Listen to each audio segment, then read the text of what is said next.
ହାଏ, hello, ନମସ୍ତେ। ଆଶା କରୁଛି ଭଲରେ ଥିବେ ସମସ୍ତେ। ତ ଆଜି ବନେଇବା ଆମ ଓଡ଼ିଶାର ସମସ୍ତଙ୍କ ଫେଭରାଇଟ୍ ଡାଲମା। ଡାଲମା ତ ଓଡ଼ିଶାର ପ୍ରତ୍ୟେକ ଘରେ ବନେ, କିନ୍ତୁ ମନ୍ଦିରରେ ଯେଉଁ ଡାଲମା ମିଳେ ତା ଟେଷ୍ଟ ହିଁ ନିଆରା। ତ ଚାଲନ୍ତୁ ଆଜି ଆମେ ବନେଇବା ମନ୍ଦିର ପରି ଡାଲମା। କେତେଟା ଛୋଟ ଛୋଟ ଟିପ୍କୁ ଫଲୋ କରିକି ଆଜି ଆମେ ବନେଇବା ମନ୍ଦିର ପରି ଡାଲମା, ଯାହାକୁ ଖାଇଲା ପରେ ଆପଣ ବି କହିବେ ୱାହ, ମଜା ଆସିଗଲା। ତ ଚାଲନ୍ତୁ ଷ୍ଟାର୍ଟ କରିବା। ଡାଲମା ବନାଇବା ପାଇଁ ମୁଁ ପରିବାଟି କ'ଣ କ'ଣ ନେଇଛି କି ଆଳୁ ନେଇଛି, କଞ୍ଚା କଦଳୀ, ଟମାଟୋ, ବୋଇତାଳୁ, ମୁନିକା, ବାଇଗଣ ମଟେ ଦୁଇ ପ୍ରକାର ନେଇଛି। ଆପଣ ଦେଶୀ ଆଳୁ, କାଙ୍କଡ଼, ବିନ୍ସ ବି ନେଇପାରିବେ। ତ ମୁଁ ଏଠି ଗୋଟେ କୁକରରେ ଗୋଟେ ଗ୍ଲାସ୍ ବୁଟ ଡାଲି ନେଇଛି, 3 ଗ୍ଲାସ୍ ହରଡ଼ ଡାଲି ଯାହା ପାଖାପାଖି 750 ଗ୍ରାମ ହେବ, ଆଉ ବୁଟ ଡାଲି 250 ଗ୍ରାମ, ଆଉ ଗୋଟେ ଗ୍ଲାସ୍ ମୁଗ ଡାଲିକୁ ମୁଁ ଭଲରେ ଭାଜିକି ଢାଳିବି ସେଥିରେ। ତ ମୁଁ ଏଠି କୁକରରେ ବନାଉଛି, ଆପଣ ଚାହିଁଲେ କେଉଁ ଡିସ୍ରେ ବି ବନେଇ ପାରିବେ। ତ ଆମ ମୁଗ ଡାଲି ବି ଭଲରେ ଭାଜି ଦେଲାଣି, ଚାଲନ୍ତୁ ଢାଳିକି ୟାକୁ ଭଲସେ ଧୋଇଦେବା।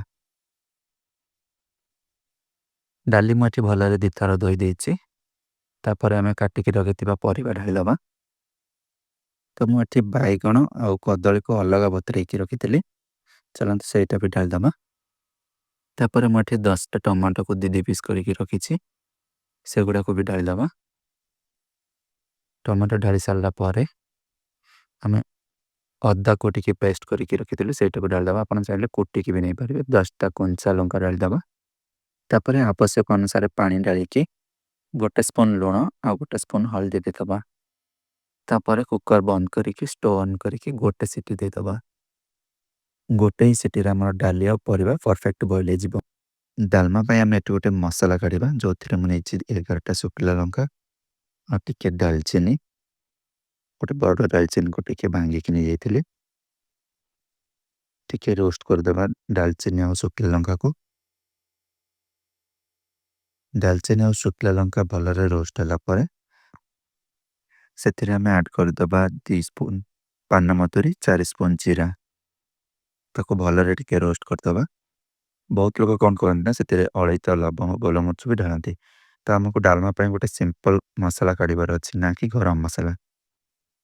ତ ଏବେ ଆମର ମସଲା ରୋଷ୍ଟ ହେଇଗଲାଣି, ଦେଖିପାରୁଥିବେ।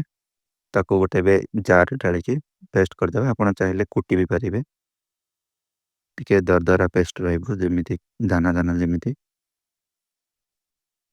ଦେଖିପାରୁଥିବେ ଆମ ମସଲା କେମିତି ପେଷ୍ଟ ହେଇଛି, ସେଇ ହିସାବରେ ପେଷ୍ଟ କରିନେବେ। ତ ଏବେ ଆମ କୁକରରେ ବି ଗୋଟେ ସିଟି ଆସି ସାରିଲାଣି, ଚାଲନ୍ତୁ ଦେଖିବା କେମିତି ବଏଲ୍ ହେଇଛି।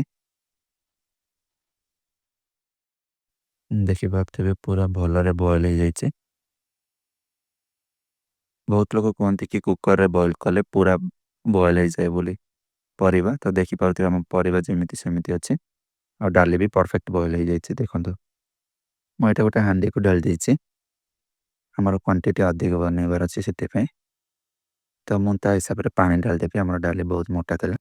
ତାପରେ ଟେଷ୍ଟ ହିସାବରେ ସଲ୍ଟ ଢାଳିଦେବା। ତାପରେ ଗୋଟେ ଟିକେ ଏଠି ମୁଁ ଗୁଡ଼ ନେଇଛି, ଏଇଟା ହିଁ ମେନ୍, ଯେଉଁଟାକି ମନ୍ଦିର ପରି ଡାଲମା ବନେଇବା ପାଇଁ। ତ ଆପଣ ଟିକେ ଗୁଡ଼ ଢାଳନ୍ତୁ, ସୁଇଟନେସ୍ ଆସିଲେ ଭଲ ରହିବ। ତାପରେ ମୁଁ ଏଠି ମସଲା ଢାଳି ଦେଇଛି, ଯେଉଁଟାକି ଆମେ ଡାଲମା ପାଇଁ ପେଷ୍ଟ କରିକି ରଖିଥିଲେ।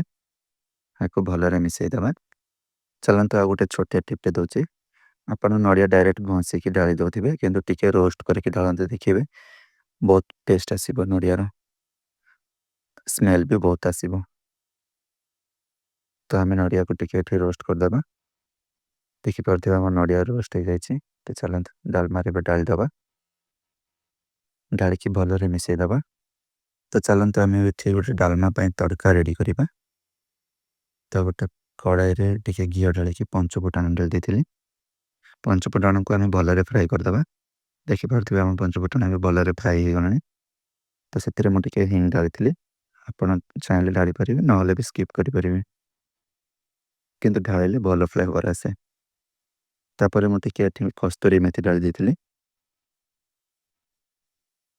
ତାପରେ ଟିକେ ଚିଲି ପାଉଡ଼ର ଢାଳିକି ପଞ୍ଚଫୁଟଣକୁ ଆମେ ଡାଲମାରେ ଢାଳିଦେବା। ଢାଳିକି ସାଙ୍ଗେ ସାଙ୍ଗେ ଢାକଣ ବନ୍ଦ କରିଦେବା 2 ମିନିଟ୍ ପାଇଁ। 2 ମିନିଟ୍ ପରେ ଦେଖିପାରୁଥିବେ ଆମ ଡାଲମା କେତେ ସୁନ୍ଦର ଦେଖାଯାଉଛି। ତ ଏମିତି ଭାବେ ଥରେ ବନେଇକି ଟ୍ରାଏ କରନ୍ତୁ, ଦେଖିବେ ପୁରା ମନ୍ଦିରର ଫିଲିଂ ଆସିବ। ଆଉ ରେସିପିଟା ଯଦି ଭଲ ଲାଗିଛି ତାହେଲେ ଲାଇକ୍, କମେଣ୍ଟ ଆଉ ଚ୍ୟାନେଲଟିକୁ ସବସ୍କ୍ରାଇବ୍ କରିଦେବେ। ଲାଷ୍ଟରେ ଟିକେ ଧନିଆ ଡାଳନ୍ତୁ ଆଉ ଗରମ ଗରମ ସର୍ଭ କରିକି ଏନ୍ଜୟ କରନ୍ତୁ। ରହୁଛି। Bye bye.